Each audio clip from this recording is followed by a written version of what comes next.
This video, we want to consider what we learned about squaring two-digit numbers ending in 5.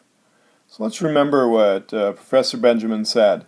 So for example, if we have 15 times 15, we take the tens digit and then we add 1 to the tens digit, so we do 1 times 2. That's going to be how many hundreds we have, and then we'll always get 5 times 5 for the ones. So we'll have 2 hundreds and 25.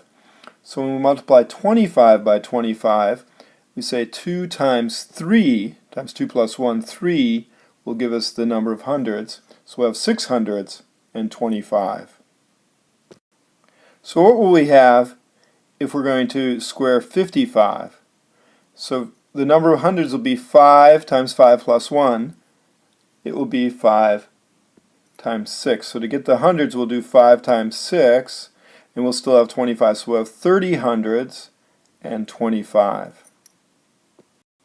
Let's look at a checkerboard version of 25 times 25 and see if we can figure out why it's 2 times 3 hundreds.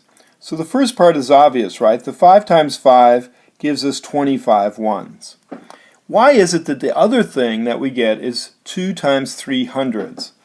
Well, we're going to get for sure 2 times 2 hundreds. So we've got the 4 hundreds, but why do we multiply 2 times 3 to get 6 hundreds instead of the 4 hundreds?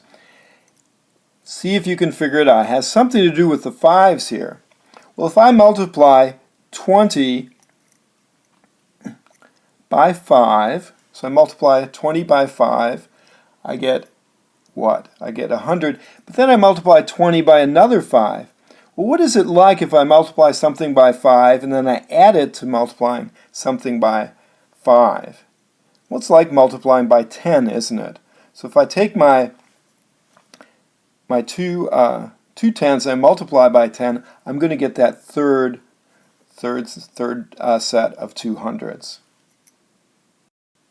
What about if I have 35 times 35? So once again, we know that we're going to get 5 times 5. We're going to get 25 ones to add to our hundreds. How many hundreds do we expect to get? Well, we take 3 times 3 times 1 is 4, so we expect to get 12 hundreds. Well, what do we get at first? Well, we get to 30 times 30 gives us 9 hundreds.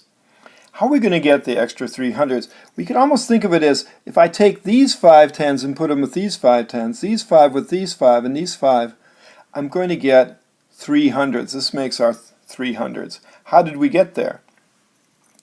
Well, 3 tens times 5 gives 150. 3 tens times another 5 gives another 150. Add them together, you get 300. So it's as if you get an extra 300. So we multiply not 3 times 3, we'll get that fourth set of 300.